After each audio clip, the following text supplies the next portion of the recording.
अगर आज तुम ये कहानी सुन रहे हो तो समझो तुम्हारी जिंदगी बदलने के लिए तुम्हारा वक्त आ गया है। क्योंकि इंसान की सबसे बड़ी समस्या यह नहीं कि उसके जीवन में संघर्ष है, समस्या यह है कि वह संघर्षों से भागता है। हम सब एक ऐसी लड़ाई लड़ रहे हैं जो कोई और नहीं देख सकता। भीतर की लड़ाई, भूतकाल का बोझ, भविष्य की चिंता, दूसरों की अपेक्षाएं, अपनी कमजोरियां, टूटे सपने, अधूरी इच्छाएं और सबसे बड़ी बात, एक ऐसा मन जो कभी शांत नहीं होता। और जब मन बेचैन हो तो दुनिया की कोई भी सफलता खुशी नहीं दे सकती। लेकिन सच ये है, जो मन को जीत लेता है वह दुनिया को जीत लेता है। और जो मन से हार जाता है वह चाहे कितना भी बुद्धिमान क्यों ना हो, हर दिन टूटता रहता है। दोस्तों, जिंदगी में कभी कभी हम इतने थक जाते हैं, इतने टूट जाते हैं कि हमें खुद पर ही शक होने लगता है। हम सोचते हैं, क्या मैं सही कर रहा हूं? क्या मैं वाकई इस जीवन के लायक हूं? क्या मुझसे कभी कुछ अच्छा हो भी पाएगा? कभी कभी ऐसा लगता है कि दुनिया आगे बढ़ रही है और हम उसी जगह खड़े हैं, उलझे हुए, परेशान और हर दिशा में ठोकर खाते हुए।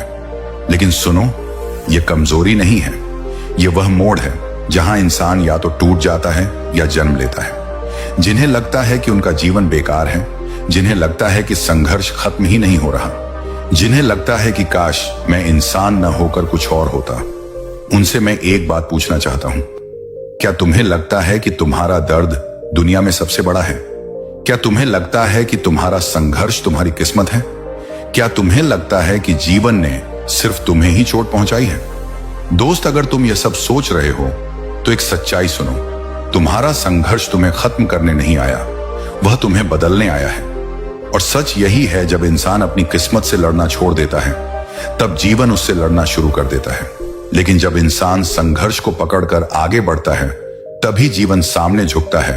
आज तुम जिस दर्द में हो वही दर्द तुम्हें उस जगह ले जाएगा जहां तुमने खुद को कभी देखा भी नहीं था। लेकिन शर्त सिर्फ एक है, भागना नहीं है, रुकना नहीं है, टूटना नहीं है। क्योंकि इसे संभव बनाने के लिए तुम्हें किसी बाहरी शक्ति की नहीं, किसी चमत्कार की नहीं, अपने भीतर की शांति, अपने भीतर की शक्ति और अपने भीतर की आग को जगाने की जरूरत है। जिस दिन तुमने यह समझ लिया उस दिन तुम सिर्फ इंसान नहीं रहोगे, तुम एक शक्ति बन जाओगे। और अब समय है उस कहानी को सुनने का जो एक ऐसे व्यक्ति की है जो खुद को मिटा देने की सीमा तक पहुंच गया था, जिसे लगता था कि दुनिया में सबसे दुर्भाग्यशाली वही है। लेकिन जब वह बुद्ध के सामने खड़ा हुआ तो उसकी पूरी दुनिया बदल गई। अब कहानी शुरू होती है। एक व्यक्ति एक मार्ग में बहुत तेजी से आगे बढ़ रहा था, तभी अचानक वह दूसरे व्यक्ति से टकरा गया। इस पर वह दूसरा व्यक्ति क्रोधित होकर कहता है, अरे जानवर हो क्या, तुम्हें दिखाई नहीं देता?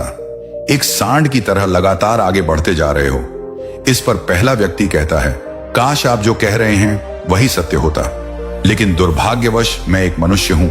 उस पहले व्यक्ति के मुख से यह सुनकर उस दूसरे व्यक्ति का क्रोध शांत हो गया।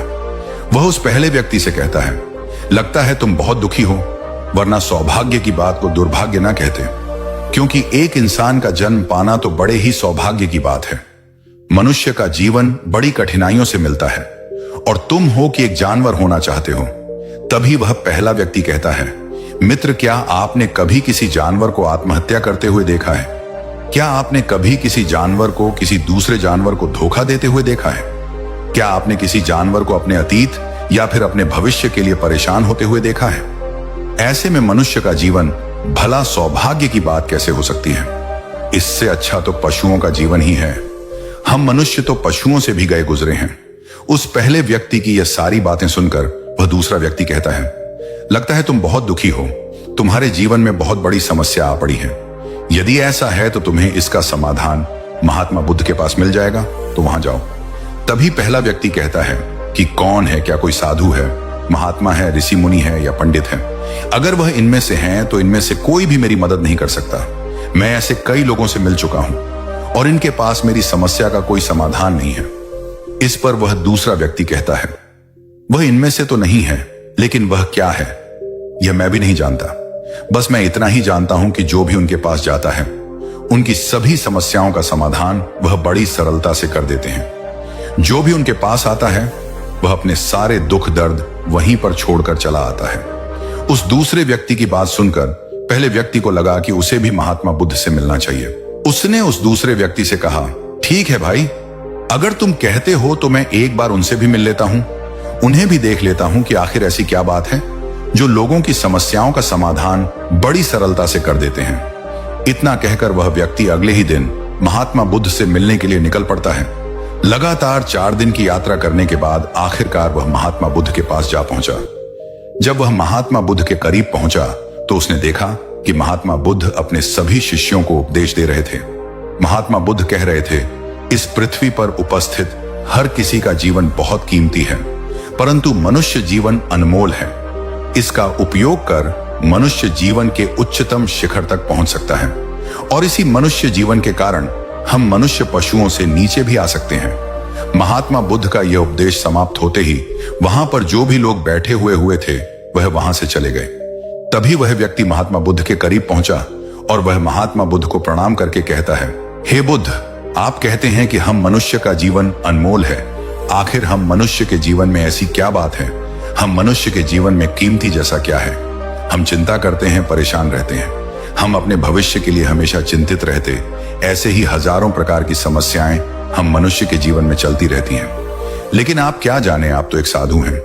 आपने तो ये सारी चीजें त्याग दी हैं और इसीलिए शायद आप ये सारी बातें बड़ी आसानी से कह सकते हैं। मुझे तो यही लगता है कि मनुष्य का जीवन बहुत ही कठिन है, हमें इसे समाप्त कर लेना चाहिए। आपने कभी किसी पशुओं को देखा है? ना तो वह चिंता करते हैं, ना ही उन्हें किसी तरह की तकलीफ होती है, ना ही वह कोई परेशानी में रहते हैं। वह तो अपना जीवन मौज मस्ती में जीते हैं। ना ही उन्हें अपने भूतकाल की चिंता होती है और ना ही भविष्य की। ना ही वह किसी को धोखा देते हैं और ना ही किसी से शिकायत करते हैं। वह तो बस अपना जीवन जीते रहते हैं। और वहीं पर दूसरी तरफ हम मनुष्य का जीवन ठीक इसका उल्टा है। मुझे तो यही लगता है कि मनुष्य का जीवन पशु के जीवन से भी बदतर है। मनुष्य जीवन एक श्राप है जो हमें मिला है। ऐसे में आपको मनुष्य जीवन में ऐसी क्या विशेषताएं नजर आती हैं जो आप लोगों को झूठ बताते रहते हैं कि हम मनुष्य का जीवन बहुत कीमती है, बहुत मूल्यवान है। इस दौरान महात्मा बुद्ध उस व्यक्ति की सारी बातें ध्यानपूर्वक सुन रहे थे और वह उसकी मनोदशा को समझ रहे थे। आखिर में महात्मा बुद्ध मुस्कुराते हुए उस व्यक्ति से कहते हैं, भंते, तुम अपने जीवन के संघर्षों से भाग रहे हो। यदि तुम संघर्ष करोगे नहीं तो जीवन सफल कैसे बनेगा? और जब हम संघर्षों से भागते हैं तो हमारा जीवन दूसरों के अधीन हो जाता है और फिर हमें दूसरों के अनुसार ही चलना पड़ता है। इसलिए हमें अपने जीवन के लिए संघर्ष तो करना ही पड़ता है। महात्मा बुद्ध के मुख से यह सुनकर वह व्यक्ति बहुत अचरज में पड़ गया। उसने तुरंत ही महात्मा बुद्ध को प्रणाम किया, उनके चरणों में जा गिरा और उनसे कहने लगा, हे बुद्ध, आपको कैसे पता चला कि मैं अपने जीवन में संघर्षों से भाग रहा हूं, उनसे बचना चाहता हूं? मेरे जीवन में जब भी कोई समस्या खड़ी होती है तो मैं उसका सामना नहीं कर पाता, बल्कि मैं उसे छोड़कर भाग जाना चाहता हूं। आगे महात्मा बुद्ध उस व्यक्ति से कहते हैं, तुम्हें लगता है कि पशुओं का जीवन हमसे लाख गुना अच्छा है, क्योंकि वह अपना जीवन खुद समाप्त नहीं कर सकते, क्योंकि वह किसी को धोखा नहीं देते और ना ही आने वाले भविष्य की चिंता करते हैं। इसका मतलब यह तो नहीं कि पशुओं के जीवन में कोई संघर्ष नहीं है। पशुओं के जीवन में तो जन्म से लेकर मृत्यु तक संघर्ष ही होता है। जब वह छोटे होते हैं तो उनकी जान को खतरा होता है। वे अपने अपने जान बचाने के लिए संघर्ष करते हैं। जैसे जैसे बड़े होते हैं तो उन्हें अपना पेट भरने के लिए संघर्ष करना पड़ता है। फिर चाहे उनके सामने कोई भी क्यों ना हो, फिर चाहे उनके सामने कितनी भी बड़ी परिस्थितियां क्यों ना हो, वे संघर्ष करने से कभी पीछे नहीं हटते। लेकिन हम मनुष्य छोटे छोटे संघर्षों से डर जाते हैं। अगर हम उन पशुओं की तरह अपने जीवन में संघर्ष करने लगे तो मनुष्य का जीवन अपने आप ही सफल हो जाएगा। इतना संघर्ष अगर एक मनुष्य अपने जीवन में कर ले तो वह जो चाहता है वह कर सकता, उसे पा सकता है। और जबकि इतना संघर्ष करने के बाद भी वह पशु अपने जीवन में कुछ भी नहीं कर पाता। भंते, वास्तविकता तो यही है कि बिना संघर्ष के कोई जीवन है ही नहीं। बिना संघर्ष के हमारा जीवन चल ही नहीं सकता। फिर चाहे कोई राजा हो या भिखारी, सबके जीवन में संघर्ष तो है ही। जो भी इन परिस्थितियों के खिलाफ संघर्ष नहीं करता, फिर चाहे वह मानव हो या पशु, उसका नष्ट होना तय है। इस पर वह व्यक्ति कहता है, हे बुद्ध, क्या आप मुझे कोई ऐसी चीज दे सकते हैं जिससे मेरे जीवन के सारे संघर्ष हमेशा हमेशा के लिए मुझसे दूर हो जाएं? मेरी सारी चिंताएं, सारी समस्याएं, सारी परेशानियां हमेशा हमेशा के लिए खत्म हो जाएं और मेरा जीवन हमेशा हमेशा के लिए सुखमय बन जाए। उस व्यक्ति की यह बात सुनकर महात्मा बुद्ध एक बार फिर से मुस्कुराने लगे और उस व्यक्ति से कहते हैं, भंते, मैं तुम्हें वह चीज तो नहीं दे सकता, लेकिन हां, मैं तुम्हें वहां तक पहुंचने का रास्ता जरूर बता सकता हूं। यदि तुम वहां तक पहुंचने का संघर्ष कर लो तो तुम वहां तक पहुंच ही जाओगे और तुम्हें वह चीज मिल जाएगी। लेकिन मेरी एक बात और याद रखना कि इसका अर्थ यह भी नहीं है कि इसके बाद से तुम्हारे जीवन में परेशानियां या फिर समस्याएं आनी बंद हो जाएंगी। तुम्हारे जीवन में परेशानियां और समस्याएं तो आती ही रहेंगी, लेकिन उनका प्रभाव तुम पर बहुत कम हो जाएगा। तुम्हारे जीवन में दुख और समस्याएं तो आएंगी, लेकिन वह तुम्हें छू नहीं पाएंगी। और ऐसी अवस्था में चाहे तुम्हें कोई कितना भी दुख देने का प्रयास क्यों ना करे, तुम्हें चाहे कोई कितना भी धोखा देने का प्रयास क्यों ना करे, तुम्हें कभी भी धोखा नहीं मिलेगा। सब कुछ तुम्हारे पास ही होगा, लेकिन फिर भी वह तुमसे दूर रहेगा। महात्मा बुद्ध की यह बात सुनकर व्यक्ति महात्मा बुद्ध के सामने दोनों हाथ जोड़कर महात्मा बुद्ध से कहता है, हे बुद्ध, बताइए वह चीज क्या है और मुझे कहां मिलेगी। मैं उस चीज को पाने के लिए कुछ भी कर सकता हूं। मैं अपना पूरा प्रयास लगा दूंगा, लेकिन उस चीज को हासिल करके ही दम लूंगा। इस पर महात्मा बुद्ध ने उस व्यक्ति से कहा, सोच लो भंते, एक बार यदि तुमने रास्ता शुरू कर दिया तो तुम्हें उस रास्ते पर चलते ही रहना होगा जब तक कि तुम अपनी मंजिल को पाने ही लेते, और यह रास्ता अत्यंत संघर्ष से भरा होगा। क्या तुम अपनी मंजिल तक पहुंच पाओगे? इस पर व्यक्ति कहता है, आप मुझे वह मार्ग बताइए, मैं उस पर चलूंगा। मैं अपनी अंतिम सांस तक संघर्ष करूंगा, लेकिन उस चीज को हासिल करके ही दम लूंगा। इस पर महात्मा बुद्ध कहते हैं, सुनो, उस चीज का नाम है शांति, जो तुम्हारे मन के भीतर गहराइयों में है। जैसे यह समुद्र की लहरें ऊपर से तो बड़ी तीव्र नजर आती हैं और उछाल मारती हैं, जिन्हें देखकर हमारा मन घबरा जाता है, परंतु ठीक इसी के विपरीत उसकी गहराई में वह बहुत ही शांत होता है। और ठीक इसी प्रकार हमारे मन की गहराइयों में भी वह शांति छिपी हुई है। तुम्हें अपने मन की गहराइयों में उस शांति को खोजना होगा, उस शांति के लिए संघर्ष करना होगा। और अगर तुम रास्ते से नहीं भटके तो जैसा मैंने तुम्हें कहा है वह सब तुम्हें मिलेगा जो तुम चाहते हो। महात्मा बुद्ध के मुख से यह सुनकर वह व्यक्ति कहता है, हे तथागत, मैंने तो सोचा था कि आप मुझे कोई ऐसी वस्तु बताएंगे जिसे मैं किसी भी हालत में खोज लूंगा और उसके बाद मेरा जीवन सुखमय बन जाएगा। इस दुनिया में ऐसी कोई चीज जिसे खोजा नहीं गया। उसे तो खोजा जा सकता है, लेकिन मैं अपने मन के भीतर कैसे जा सकता हूं? वहां भला कौन सा मार्ग जाता है? वहां भला ऐसी कौन सी सवारी जाती है जिस मार्ग पर मैं चलकर या फिर उस सवारी के द्वारा वहां तक पहुंच सकता हूं? इस पर महात्मा बुद्ध मुस्कुराने लगे और उस व्यक्ति से कहते हैं, भंते, वहां पर कोई सवारी नहीं जाती और ना ही वहां पर मनुष्य पैदल जा सकता है। फिर भी वह एक मार्ग है और उस मार्ग पर चलना ही पड़ता है। इस पर वह व्यक्ति कहता है, हे बुद्ध, तो आप मुझे बताइए, मैं उस मार्ग पर चलकर कैसे अपने मन के भीतर की उस शांति को खोज सकता हूं? इस पर महात्मा बुद्ध ने कहा, इस दुनिया में सबसे शक्तिशाली क्या है? इसका जवाब देते हुए वह व्यक्ति कहता है, हे बुद्ध, इस दुनिया में सबसे शक्तिशाली चक्रवर्ती सम्राट है, जिसके पास असीम शक्ति है, जिसके पास सब कुछ है, उसके पास किसी चीज की कोई कमी नहीं। इसके जवाब में महात्मा बुद्ध कहते हैं, नहीं, इस दुनिया में सबसे शक्तिशाली चीज है इच्छा, और यही इच्छा इस दुनिया को चला रही है। जो कोई भी कुछ भी कर रहा है वह उसकी इच्छा का ही परिणाम है। उसका कर्म है, सब कुछ उसकी इच्छा के अनुसार ही चल रहा है। जहां तक बात है एक चक्रवर्ती सम्राट की, तो एक इच्छा एक चक्रवर्ती सम्राट को भी धूल में मिटा सकती है, और वहीं पर उसी के विपरीत एक इच्छा एक आम इंसान को भी एक चक्रवर्ती सम्राट बनाने में सक्षम है। इस दुनिया में जो कोई भी है, जहां कहीं भी है, जिस किसी भी परिस्थिति में है, वह उसकी इच्छा के अनुसार ही है, वह उसकी इच्छा का परिणाम ही है। अपनी इच्छा के बल पर मनुष्य इस जीवन में कुछ भी कर सकता है, लेकिन एक वास्तविकता यह भी है कि मनुष्य अपनी इच्छा पर नियंत्रण नहीं कर पाता, जिस कारण उसके जीवन में वह सब भी घटित होता रहता है जिसकी वह चाहत नहीं रखता।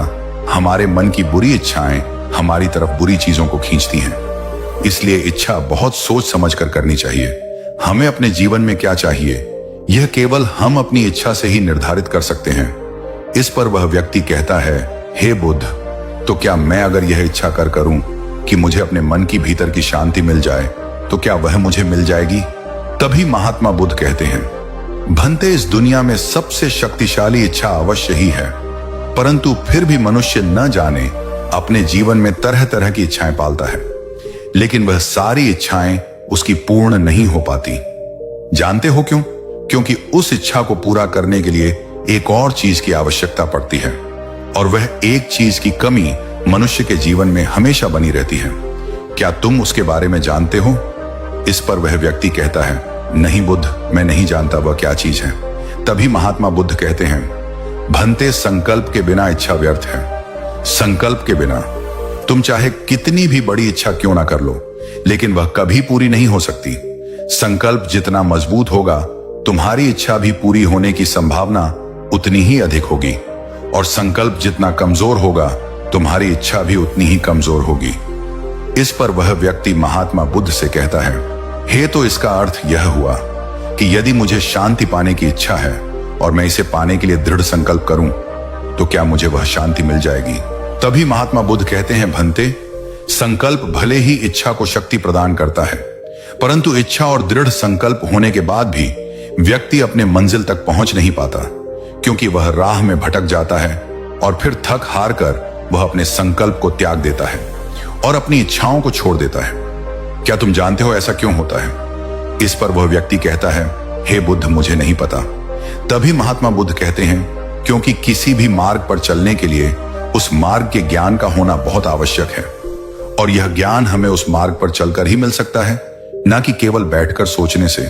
और जब हम उस मार्ग पर चलते हैं तो हमें छोटी मोटी दिक्कतें, समस्याएं, परेशानियां आती ही रहती हैं, और हम उन छोटी छोटी समस्या में फंस कर रह जाते हैं और हमारा संकल्प टूट जाता है। हमारी इच्छा उन छोटी छोटी समस्याओं के सामने कमजोर पड़ जाती है और हम उन समस्याओं के सामने घुटने टेक देते हैं, हार मान लेते हैं, और हमारा पूरा का पूरा जीवन फिर उन्हीं समस्याओं के इर्द गिर्द घूमता रह जाता है और हमारा पूरा जीवन वहीं पर समाप्त हो जाता है। इस पर व्यक्ति कहता है, हे बुद्ध, मैं आपकी बातों को समझने का बहुत प्रयास कर रहा हूं, लेकिन मुझे आपकी सारी बातें समझ नहीं आ रही। कृपया करके आप मुझे साफ और स्पष्ट तौर पर समझाने का प्रयास करें। तभी महात्मा बुद्ध ने उस व्यक्ति से कहा, भंते, मान लो कि तुम्हें किसी गांव में जाना है और वहां पर किसी व्यक्ति से मिलना है, और तुमने यह दृढ़ संकल्प किया है कि तुम उस व्यक्ति से मिलकर ही रहोगे। तुमने अपना सफर तो शुरू किया, लेकिन काफी वर्षों के प्रयास के बाद भी ना तो वह गांव खोज पाए और ना ही उस व्यक्ति से मिल पाए। तो ऐसे में क्या हुआ? इसके जवाब में वह व्यक्ति कहता है, हे बुद्ध, भला ऐसा कैसे हो सकता है? यदि मैं जीवित हूं और वह व्यक्ति भी जीवित है जिससे मैं मिलना चाहता हूं, और मुझे वह गांव पता है, तो मैं उससे अवश्य ही मिल लूंगा। तभी महात्मा बुद्ध कहते हैं, भंते, तुम्हें उस गांव का नाम पता है और तुम्हें जिसे मिलना है उसका नाम भी तुम्हें पता है, पर तुम्हें यह नहीं पता कि गांव किस दिशा में है। तो ऐसे में तुम कौन सा मार्ग पकड़ोगे और किस मार्ग पर आगे बढ़ोगे?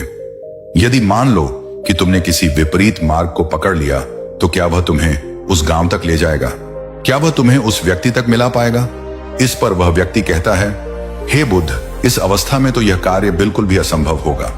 इस पर महात्मा बुद्ध मुस्कुराते हुए उस युवक से कहते हैं, भंते, मैं कब से यही तुम्हें समझाने का प्रयास कर रहा हूं। हमारी इच्छा संकल्प होने के बाद भी हमें सही मार्ग का ज्ञान होना आवश्यक है। संकल्प को खोजने का जो मार्ग है वह ध्यान और ध्यान भीतर होता है, बाहर नहीं। जब तुम अपने भीतर की शांति को खोजने के लिए ध्यान के मार्ग पर आगे बढ़ो कि अपनी इच्छा की पूर्ति के लिए तुम उस मार्ग पर आगे की ओर बढ़ते चलोगे, तो हो सकता है कि तुम्हारी राह में छोटी छोटी मुसीबतें, दिक्कत या तकलीफ आए, लेकिन तुम्हें उन समस्याओं का सामना करना ही पड़ेगा। तुम्हें उनसे लड़ना होगा, उनसे संघर्ष करना ही होगा, क्योंकि वह मार्ग तुम्हारे लिए बिल्कुल नया है। और पहली बार जब हम किसी मार्ग पर आगे बढ़ते हैं तो हमें यह नहीं पता होता कि अगला पड़ाव क्या होगा और आगे कौन सी कठिनाइयां आने वाली हैं। हमें तो वहां पर जाने के बाद ही पता चल पाएगा। वहीं पर दूसरी तरफ जो मनुष्य इन छोटी छोटी दिक्कतों में नहीं फंसता, वह अपने संकल्प पर दृढ़ बना रहता है।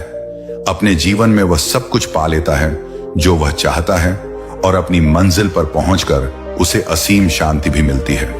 और जब मनुष्य अपने लक्ष्य को प्राप्त कर ही लेता है, तब उसे और कुछ पाने की इच्छा नहीं रह जाती।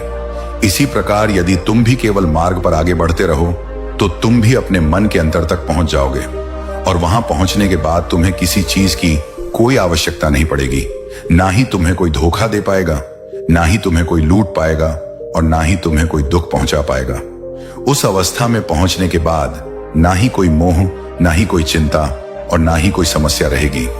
तुम उस परिस्थिति से बड़ी सरलता से निकल पाओगे, और जब तुम अपने मन की उस शांति को प्राप्त कर लोगे तो तुम एक तो नहीं रहोगे और ना ही एक मनुष्य रहोगे, बल्कि तुम मनुष्य से भी और ऊंचा दर्जा प्राप्त कर लोगे। और फिर तुम्हें कोई भी दुख कभी छू नहीं पाएगा। फिर तुम्हें किसी चीज की कोई परेशानी नहीं रह जाएगी। नहीं तो भविष्य की चिंता होगी और ना ही अपने बीते हुए भूतकाल की। तुम तो बस अपनी शांति में मग्न रहोगे और तुम्हें किसी प्रकार का दुख कभी छू तक नहीं पाएगा। महात्मा बुद्ध की यह बात सुनकर वह व्यक्ति महात्मा बुद्ध के चरणों में गिर पड़ा और महात्मा बुद्ध से कहता है, हे बुद्ध, आपकी सारी बातें सत्य हैं। मैं आपकी सारी बातें समझ चुका हूं, लेकिन फिर भी मेरे मन में एक दुविधा है। मेरे पास क्या ऐसी कोई चीज नहीं रख सकता जिससे मेरी सारी दुख, सारी तकलीफें, सारी कठिनाइयां हमेशा हमेशा के लिए दूर हो जाएं? इस पर महात्मा बुद्ध मुस्कुराते हुए कहते भंते, यदि तुम बाहरी दुनिया से कुछ अपने पास रखना चाहते हो तो तुम उस शांति को पाने का प्रयास छोड़ ही दो, क्योंकि तुम कुछ ऐसा पाना चाहते हो जिससे तुम्हारी समस्याएं कभी समाप्त नहीं होंगी, बल्कि और बढ़ती चली जाएंगी, क्योंकि तुम्हारी समस्याओं का समाप्त होना संभव ही नहीं हो पाएगा। और जानते हो ऐसा क्यों है? इस पर वह व्यक्ति कहता है, हे बुद्ध, पर ऐसा क्यों? इसका जवाब देते हुए महात्मा बुद्ध कहते हैं, भंते, क्योंकि बाहर तो पहले से ही शांति है, चारों ओर केवल शांति ही शांति है। हमें तो बाहर की शांति नजर आती है, लेकिन हमारे भीतर की शांति हमें नजर नहीं आती। और जो शांति हम बाहर की ओर देख रहे हैं वह बाहर नहीं बल्कि हमारे भीतर ही है। इसलिए जब तक तुम अपने अंतर को ठीक नहीं कर पाओगे तब तक तुम बाहर कुछ भी नहीं कर सकते। जब तक तुम्हारे भीतर सब कुछ ठीक नहीं होगा तब तक बाहर कुछ भी ठीक नहीं हो पाएगा। इतना कहकर महात्मा बुद्ध शांत हो गए और वह व्यक्ति महात्मा बुद्ध की बातों पर विचार करने लगा। उसके पास महात्मा बुद्ध के बताए गए रास्ते के अलावा और कोई मार्ग भी नहीं था। उसने दृढ़ संकल्प लिया कि वह अपने भीतर की उस शांति तक पहुंचकर ही रहेगा। उसने ध्यान के मार्ग को अपनाया और आगे की ओर बढ़ने लगा। अब वह व्यक्ति अपनी मंजिल तक पहुंचता है या नहीं, यह तो उसकी संकल्प, उसकी इच्छा शक्ति और उसके मार्ग में लगातार आगे बढ़ने पर निर्भर करता है।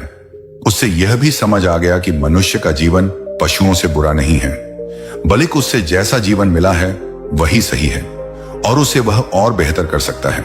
दोस्तों, यह कहानी हमें एक बहुत गहरी बात सिखाती है। दुख, समस्याएं और संघर्ष जीवन से बाहर नहीं जाते, लेकिन उनका असर हम पर से जरूर चला जाता है। मनुष्य का जीवन कठिन जरूर है लेकिन बेकार नहीं। संघर्ष भारी जरूर है लेकिन बेबस नहीं। और मन अशांत जरूर होता है, लेकिन अशांत रहना उसकी मजबूरी नहीं, यह सिर्फ उसकी अज्ञानता है। बुद्ध हमें यही बताते हैं कि बाहरी दुनिया को जीतने से पहले अपने अंदर की दुनिया जीतनी पड़ती है।